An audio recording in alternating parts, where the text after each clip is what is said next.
परीक्षा बेटा, फोन रखो, ये लो, खाना खाओ। माँ कितना ख्याल रखती हैं आप मेरा। माँ अपनी गुड़िया रानी का ख्याल इसलिए रखती है क्योंकि मेरी गुड़िया रानी ना गुलाब की कली जैसी है। अगर माँ अपनी गुड़िया रानी का ख्याल नहीं रखेगी तो मेरी गुड़िया रानी मुरझा जाएगी ना। चलो खाना खाओ। अच्छा माँ, आपने मेरा नाम परीक्षा क्यों रखा है? बोलिए ना माँ। बेटा मेरा बस चलता ना तो मैं दुनिया की हर लड़की का नाम परीक्षा रख देती। पर क्यों? परीक्षा बेटा, एक लड़की पैदा होने से लेके अपने जीवन के अंत तक परीक्षा ही देती रहती है। उसका जन्म ही परीक्षा देने के लिए होता है। तुम बहुत छोटी हो अभी, तुम्हारी समझ में नहीं आएगा। तुम खाना खाओ। नहीं, मैं बताओ ना। परीक्षा बेटा, जब कोई लड़की पैदा होती है ना और जब वो समझदार बन जाती है तभी से उसकी परीक्षा शुरू हो जाती है। उसके सब्र की परीक्षा, उसके धैर्य की परीक्षा, उसके चुप रहने की परीक्षा, उसके बोलने की परीक्षा। घरों में, स्कूलों में, कॉलेज में, रिश्तेदारों में, हर जगह उसे परीक्षा से गुजरना पड़ता है। जब लड़की की शादी हो जाती है ना और जब वो ससुराल चली जाती है तो उसे कदम कदम पे परीक्षा देनी पड़ती है, सिर्फ ये साबित करने के लिए कि मैं बदचलन नहीं हूँ, मैं झूठी नहीं हूँ, मैं मक्कार नहीं हूँ। अपनी पति की जरूरतों को पूरा करना, सास ससुर की जरूरतों को पूरा करना, अपने बच्चों की जरूरतों को पूरा करना, ये सब चीज जिंदगी भर वो परीक्षा ही देती रहती है बेटा, परीक्षा ही। माँ, आप कितनी गहरी बात बता रही हो। परीक्षा बेटी, और जब लड़की सास बनती है ना तो उसकी डबल परीक्षा शुरू हो जाती है। परीक्षाओं की भीड़ से गुजरते गुजरते अंत में वो मौत की चिता पर उसकी परीक्षा खत्म होती है। और परीक्षा का परिणाम तब आता है ना जब वो लाश बन जाती है, कुछ सुनने लायक नहीं रहती और लोग बोलते हैं कि बेचारी अपने परिवार के लिए सब कुछ त्याग दी। अपने परिवार के लिए उसने सब कुछ खत्म कर दिया। अपने बच्चों के लिए लड़ते लड़ते बेचारी वो जिंदगी से हार गई, जिंदगी से। इसीलिए मेरा नाम परीक्षा रखा है। हाँ बेटा, इसीलिए मैंने तेरा नाम परीक्षा रखा। माँ, वो मेरी माँ कैसी होगी जिसने मुझे पैदा करके मरने के लिए छोड़ दिया था? मरने के लिए नहीं बेटा, जीने के लिए छोड़ गई थी। अगर मरने के लिए छोड़ती ना तो मंदिर की सीढ़ियों पे नहीं छोड़ के जाती। जरूर उस लड़की की कोई ना कोई मजबूरी रही होगी बेटा, वरना कोई अपने कलेजे के टुकड़े को ऐसे अलग कैसे करता है। छोड़िए सब, खुद भी दुखी होती है और मुझे भी रुलाती है।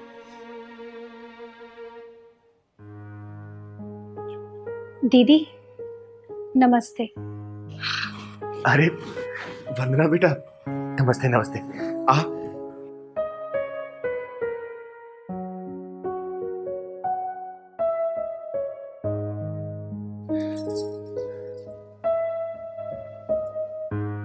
खुश रहो बेटा, भगवान तुम्हें हमेशा खुश रखे, ऐसे मुस्कुराती रहो। क्या बात है वंदना, आज इतनी उदास क्यों लग रही हो? दीदी अब तो मेरी सारी जिंदगी ऐसे उदासी में ही कटने वाली है। क्या मतलब? मैं कुछ समझी नहीं। दीदी आप तो जानती हो कि मेरी शादी को 5 साल हो गए हैं और अब तक मुझे माँ बनने का सुख भी नसीब नहीं हुआ है और मैं कभी माँ भी नहीं बन सकती। ऐसे कैसे हो सकता है?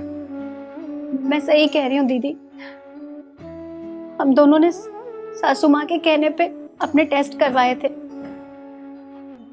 और सारी कमी मेरे अंदर ही निकली।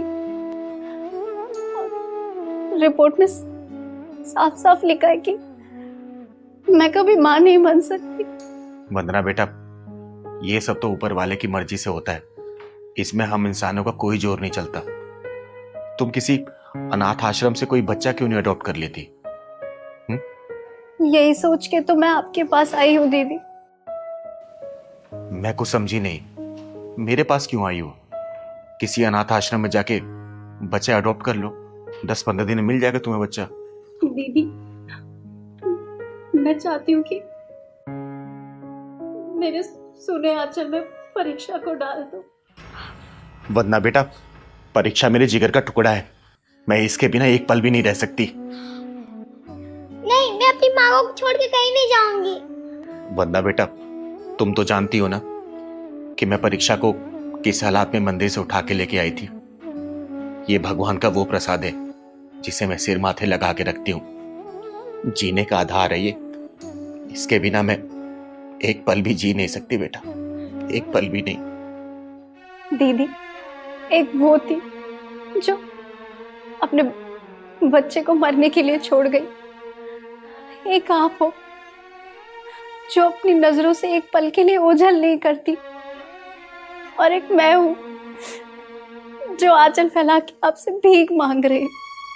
वंदना बेटा, परीक्षा को लेके मैं स्वार्थी हो चुकी हूँ, और मेरा स्वार्थ इतना है ना कि ये अब मेरी कमजोरी बन चुकी है। इसके बिना मैं एक पल भी नहीं जी सकती बेटा, एक पल भी नहीं। दीदी भगवान की भी कैसी लीला है ना, आप बच्चा पैदा नहीं कर सकती लेकिन फिर भी आपको बच्चे का सुख है, और एक मैं हूं पैदा करना चाहती हूँ लेकिन भगवान मुझे ये सुख ही नहीं देना चाहता। तुम चिंता मत करो वंदना, मैं तुम्हारे साथ कल अनाथ आश्रम चलूंगी। मेरी जान पहचान है वहां पर। देखना तुम्हारी सोनी गोद में ना खुशियों के फूल मुस्कुराएंगे। अब फूल। माँ, ये अनाथ आश्रम क्यों बनाया जाता है?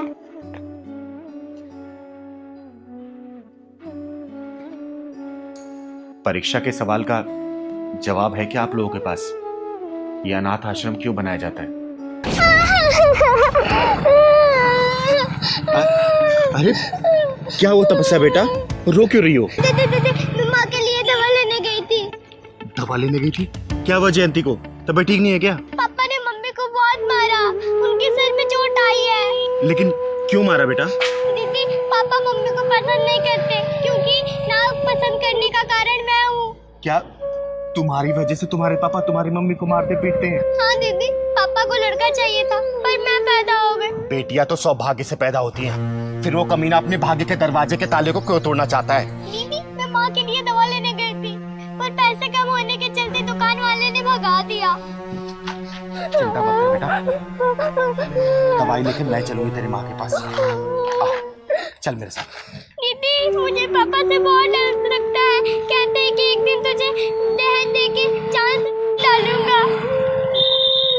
तू चिंता मत कर बेटा, चल जरा मैं देखती हूँ कि कौन किसको जहर देता है।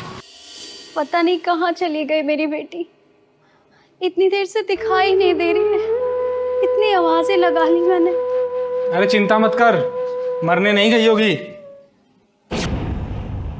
एक बाप होके अपनी बेटी के लिए ऐसे शब्द इस्तेमाल करते हो, तुम्हारी जबान नहीं लड़खड़ाती? मैंने तुझसे कहा था ना मुझे लड़की नहीं लड़का चाहिए, और तूने क्या किया? जिंदगी भर के लिए मुसीबत पैदा करके रख दी। लड़कियों को मुसीबत का नाम देने वाले खुद गुमनाम हो जाया करते हैं, और मेरी बेटी मेरे लिए मुसीबत नहीं, मेरा सौभाग्य है। और उसको मुसीबत का नाम देके अपनी जिंदगी को बर्बादी के रास्ते में मत डालो। ओए सुन, मेरे जितने भी दोस्त हैं ना उन सब के घर में लड़के पैदा हुए हैं। 15 साल बाद उनसे कंधे से कंधा मिला करके चलेंगे, बिजनेस में उनका हाथ बटाएंगे, और मैं क्या करूंगा? घर में बैठ करके बेटी की चौकीदारी करूंगा, जिंदगी भर कमा कमा कर उसके लिए दहेज के पैसे इकट्ठा करूंगा। इतना पागल दिखता हूं क्या मैं तुझे? बोल। बस करो जगत, बस करो। मैं तुम्हारे आगे हाथ जोड़ती हूँ। बेटियां अभिशाप नहीं होती, बल्कि बेटियों के पैर जिस घर में पड़ते हैं ना, वहां से पाप खत्म हो जाते हैं सारे। चिंगारी दीदी, आप अगर जयंती बेटी की मांग में भरे सिंदूर का ख्याल ना होता ना, तो तेरी दोनों टांगे चीर के रख देती मैं। दीदी, ये मांग में भरा सिंदूर सुहाग की निशानी होता है, लेकिन इस सुहाग की आग में ना जाने मुझ जैसे कितनी और औरतें झुलस रही हैं, वो भी सिर्फ इसलिए क्योंकि हमारी कोख पे हमारा बस नहीं है, क्योंकि इन जैसे लोगों को हम बेटा पैदा करके नहीं दे सकते। माँ, भले आपको पापा की बात चुभती है पर बुरी मुझे लगती है। मैं चीखती हूँ, मैं रोती हूँ, मैं चिल्लाती हूँ। तपस्या बेटा, तू चिंता मत कर, चिंगार दीदी है ना तेरे साथ। माँ, आपकी कसम, मैं एक दिन दिखा दूंगी पापा को कि लड़कियाँ बोझ नहीं होती है, लक्ष्मी होती है लड़कियाँ। शाबाश बेटा, शाबाश। देखना, एक दिन मैं बहुत बड़ी सिंगर बनूंगी और दुनिया भर में मेरा नाम होगा, और आप जो मेरे से नफरत करते हैं ना, आप ही कहते फिरोगे कि तपस्या मेरी बेटी है, मेरी।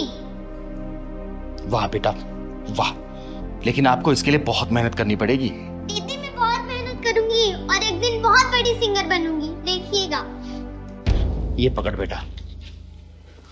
ओए, घटिया सोच रखने वाले नीच इंसान, तुझे भी पैदा किसी औरत ने किया होगा और उसे भी किसी औरत ने ही पैदा किया होगा। अगर वो औरत तुझे पैदा नहीं करती ना तो तेरा कोई वजूद नहीं रहता, समझा? चिंगारी दीदी, इस इंसान को कुछ भी समझाना कोयले की खान में सफेदी करने के बराबर है। जयंती बेटा, चिंगारी वो बला है ना, अगर अपनी पे आ गई तो कोयला भी रंग बदलने पे मजबूर हो जाता है। फिर इस घटिया इंसान की औकात ही क्या है? अरे इसकी सोच कैसे नहीं बदलेगी, मैं भी देखती हूँ।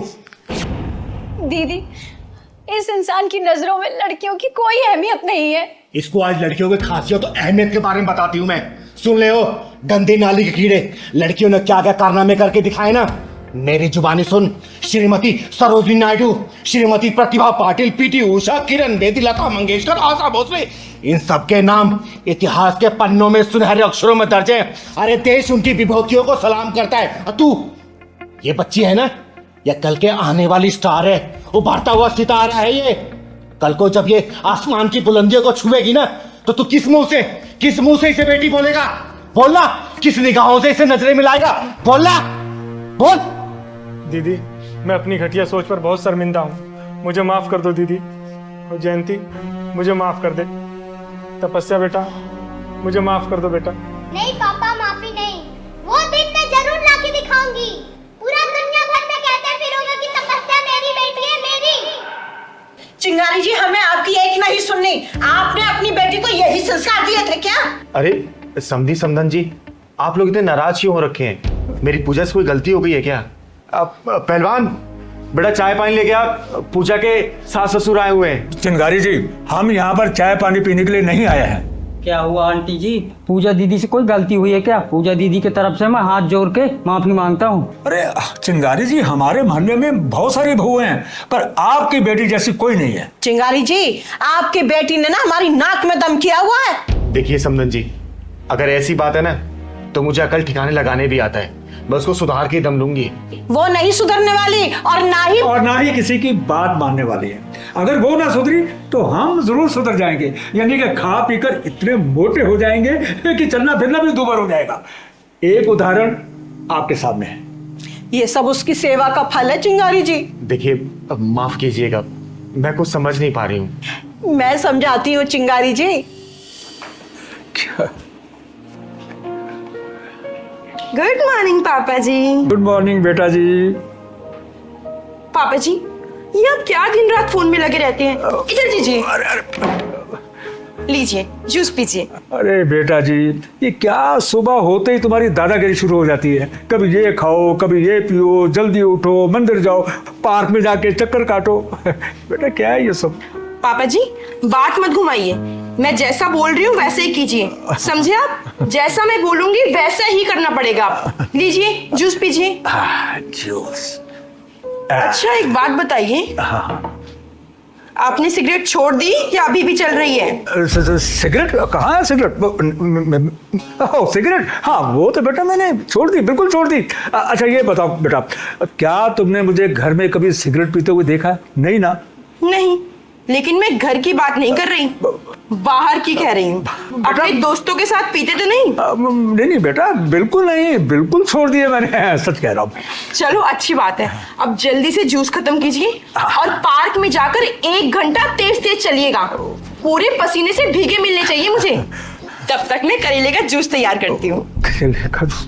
ठीक है बेटा, मैं अभी इसे खत्म करता हूँ। हाँ।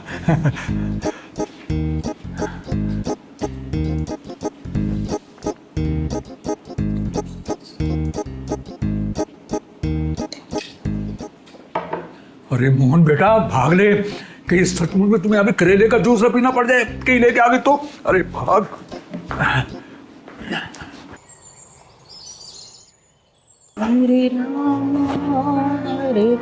प्रणाम माँ जी। खुश रहो बेटा। माँ जी, आपको याद है आज कौन सा दिन है? आज मंगलवार है। हाँ मंगलवार है। आज आपको मेरे साथ हॉस्पिटल चलना है, फुल बॉडी चेकअप के लिए। भूल गई आप? घूरने से काम नहीं चलेगा। जल्दी से दवाई खाओ और आधे घंटे के अंदर तैयार हो जाओ। आपको मेरे साथ हॉस्पिटल चलना है। बेटा ये दवाई ना बहुत कड़वी है, तू रख दे, मैं बाद में खा लूंगी। माँ जी खा रही हो या नहीं?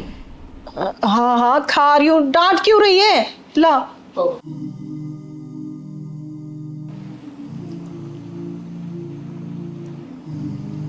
आपके कपड़े तैयार करके रख दिए मैंने बेड पर। आप जल्दी से नहा धो लीजिए, तैयार हो जाइए। जब तक मैं आपके लिए गरम गरम पनीर के पराठे बनाती हूँ। पूजा एक बात बता, जी माँ जी पूछिए। तू मेरी बहू है या मेरी सास जो सारा दिन मेरे ऊपर ऑर्डर चलाती रहती है? मैं आपकी बहू नहीं, आपकी बेटी हूँ, और इस नाते मेरा फर्ज बनता है कि मैं आपको आलसी ना बनने दूं। आलसी? अरे तू तो हमें खिला खिला के मार डालेगी, कोई काम करने ही नहीं देती है। नहाने से पहले हमारे कपड़े तैयार रहते हैं, बेड से उतरने से पहले हमारे पैरों में चप्पल पहना देती है। माँ जी ये एक बेटी का कर्तव्य है। अब आप टाइम खराब मत कीजिए, जाकर तैयार हो जाइए। लाइए। हाँ हाँ जा रही हूँ।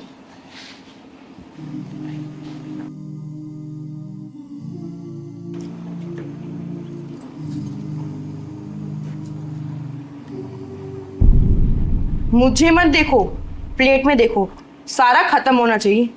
अरे यार मैं इंसान हूँ, जानवर नहीं। पेट भर चुका है मेरा। खा रहे हो या नहीं? हाँ खा रहा हूँ। डरा क्यों रही हो? सबके सब बिगड़े हुए हो। एक दिन देखना, सबको सीधा कर दूंगी मैं। पूजा सबका इतना ध्यान रखती हो, कभी अपना भी ध्यान रख लिया करो। देखो सूख के कितनी पतली हो गई हो। बेटा इसने हम सबकी सेहत का ठेका ले रखा है ना, तो अपने ध्यान कैसे रखेगी भला? अरे पापा जी आ गए आप? हाँ बेटा आप बैठिए, मैं अभी आपके लिए करेले का जूस लेकर आती हूँ। हाँ हाँ पापा जी बैठिए, आपके लिए करेले का जूस आ रहा है। करेले का जूस? बहू मैं घी की सब्जी खा लूंगा, दलिया खा लूंगा, पार्क के 2 घंटे एक्स्ट्रा चक्कर काट लूंगा, पर ये करेले का जूस? ना ना बेटा, मुझे बहुत घबराहट होती है।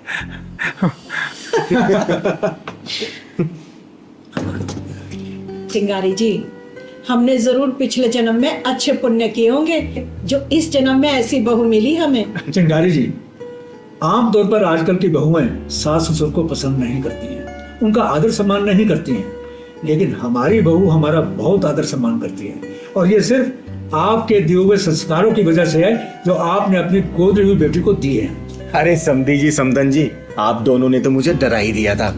आप लोगों को पता है, मैंने अपनी पूजा बेटी को ना बाहर की हवा नहीं लगने दी। उसे सिर्फ अच्छे संस्कार दिए, अच्छी बातें बताई है। उसके दिमाग में मैंने सिर्फ एक ही बात डाली है कि जो तेरे सास ससुर है ना, वही तेरे असली माँ बाप है। जैसे तू भगवान की पूजा करती है ना, वैसे अपने सास ससुर की पूजा करना। चिंगारी जी, आपकी बेटी ने हमारा दिल जीत लिया है, उसकी जितनी तारीफ करो उतनी कम है। मेरी बेटी मेरे बताए हुए रास्ते पर चल रही है, इससे ज्यादा खुशी एक माँ के लिए क्या होगी। चिंगारी जी, आजकल की बेटियां ना शादी के बाद भी ना अपनी पुरानी यादें नहीं भूल पाती हैं, और हमारी बेटी, हमारी बहू तो साक्षात लक्ष्मी है। चिंगारी जी, आपको एक बात बताऊं, हमारी बहू तो चाय का कप तक नहीं उठाने देती है, और रोब ऐसे डालती हो जैसे सारे घर की दादी माँ हुई हो। लेकिन हमें उसकी ये डांट डपट भी बहुत अच्छी लगती है, क्योंकि उसी में उसका प्यार झलकता है। मेरी पूजा दीदी यहाँ थी ना, तो हमें भी उंगलियों में नचाती थी। चिंगारी जी, हम तो बस आपको यही सब बताने के लिए आए। बस समधी समदन जी, इसी तरीके से मेरी बेटी आप दोनों का दिल जीतती रहे, इससे ज्यादा खुशी की बात मेरे लिए कुछ भी नहीं होगी। अरे समोसे भी खाइए, अरे खाइए। ले पहलवान बेटा ले। माफ कीजिएगा जल्दी बहन जी, क्या आपने हमारी बेइज्जती करवाने के लिए अपने घर पे बुलाया है? भाई साहब एक बात बताइए, हमारी चिंगारी जी ने क्या गलत कहा है? प्रभात जी, मैं वही बोल रही हूँ जो हो रहा है और जो होने वाला है। आपके बेटे का फोन पासवर्ड के साथ 7 दिन के लिए मेरी बेटी के पास रहेगा, और मेरी बेटी का फोन भी पासवर्ड के साथ 7 दिन के लिए आपके बेटे के पास रहेगा। भाई साहब, क्या आप अपने बेटे का फोन खोल के दिखा सकते हैं? मैं दावे के साथ कह सकती हूँ उसके फोन में ना 3-4 पासवर्ड लगे होंगे। जयंती बहन जी, क्या अब हमारे बच्चों के रिश्ते इसी प्रकार तय हुआ करेंगे? भाई साहब, यहाँ तक तो सब ठीक था, लेकिन आने वाले कल में पता नहीं क्या क्या करना पड़ेगा। अब ये बात छोड़ो, आप ये बताइए हमारी बेटी कैसी लगी आपको? आपकी बेटी तो हमें बहुत अच्छी लगी। अगर आपकी बेटी मेरे घर में बहू बनकर आ जाती है तो मैं यही समझूंगा मानो मेरे घर में लक्ष्मी का वास हो गया। प्रभात जी, जो शर्तें आपके ऊपर लागू हो रही है ना, वही शर्तें हमारे ऊपर भी लागू होंगी। और वैसे वो जमाना चला गया जब बच्चों के गुण मिला के और कुंडली मिला के शादियां हुआ करती थी। अरे आजकल के जमाने में तो बिना गर्लफ्रेंड वाला लड़का ढूंढना और बिना बॉयफ्रेंड वाला लड़की मिलना बहुत ही मुश्किल हो गया है। इसलिए हमारे बच्चों की फोन की अदला बदली होगी। इससे हमें पता चल जाएगा कि आपके बच्चे के पास कितनी लड़कियों के फोन आते हैं, और आपको भी पता चल जाएगा कि हमारी बेटी के कितने फोन बजते हैं। बेटा, अगर तुम मेरे बेटे सागर से कुछ पूछना चाहती हो तो पूछ सकती हो। मैं क्या पूछूं? जो मम्मी जी और चिंगारी दीदी चाहेंगी वो मुझे मंजूर है। सागर बेटा, आपको सारिका से पूछना चाहोगे? आप शादी के बाद हाउसवाइफ बन के रहना चाहोगे या जॉब करना चाहोगे? अगर हस्बैंड की सैलरी से मेरा घर अच्छे से चल रहा है तो मैं हाउसवाइफ रहना पसंद करूंगी। और कभी भगवान ना करे कि कहीं मेरे हस्बैंड की जॉब चली गई या कुछ प्रॉब्लम हो गई तो मैं जरूर जॉब करूंगी और अपनी गृहस्थी अच्छे से संभालूंगी। वाह बेटा, कितने अच्छे विचार है तुम्हारे। जयंती जी, जब लड़का लड़की ने एक दूसरे को पसंद कर ही लिया है तो क्यों ना पंडित जी को बुला के आगे की कार्रवाई शुरू कर दे। हाँ, क्यों नहीं भाई साहब। सारिका दीदी चुप क्यों बैठी हो, कुछ तो बोलो। प्रभात जी, भले ही लड़का लड़की एक दूसरे को पसंद कर चुके हैं, लेकिन बड़े होने के नाते हम दोनों का फर्ज है कि एक दूसरे को हम लोग समझ लें और जान भी लें। चिंगारी जी, मैं कुछ समझा नहीं। अंकल जी बुरा मत मानिएगा, मैं बताती हूँ। सागर जी, आपकी क्वालिफिकेशंस कितनी है और आपका इनकम सोर्स कितना है, और बुरा ना माने तो आपकी प्रॉपर्टीज कितनी है और किसके नाम है। ठीक है बात हुई, आप तो उल्टी बात कर रही हैं।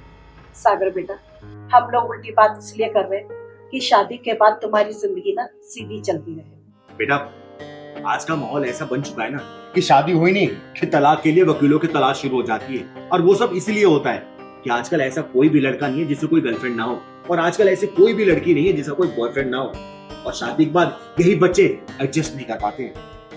चिंगारी जी, मेरा बेटा ऐसा नहीं है, ये एक बहुत संस्कारी बच्चा है। प्रभात जी, फिर भी चिंगारी जी जो चाहती है ना वो आपको करना पड़ेगा और एक्सेप्ट भी करना पड़ेगा। तो ठीक है, हाँ, बोलिए आप क्या चाहती हैं। प्रभात जी, आपके बेटे की मेडिकल रिपोर्ट चाहिए, और साथ ही साथ मकान का रजिस्ट्री किसके नाम पे उसकी फोटोकॉपी, बेटे का चरित्र प्रमाण पत्र और पूरे परिवार का पुलिस वेरिफिकेशन, और साथ ही साथ आपके बेटे के इनकम क्या है उसके रिसिप्ट भी चाहिए। और साथ में आपके बेटे का फोन 7 दिन के लिए पासवर्ड के साथ हमारे पास रहेगा। दीदी ये लोग तो सोच में पड़ गए। भाई साहब, हम लोग जो प्रूफ मांग रहे हैं आप देने के लिए तैयार हैं। ऐसा नहीं है कि हम आपके बेटे का ही प्रूफ मांग रहे हैं, हम अपनी बेटी का भी प्रूफ देंगे। ये लीजिए हमारी तरफ से सारे proof। प्रभात जी, बोलिए, मंजूर है आपको?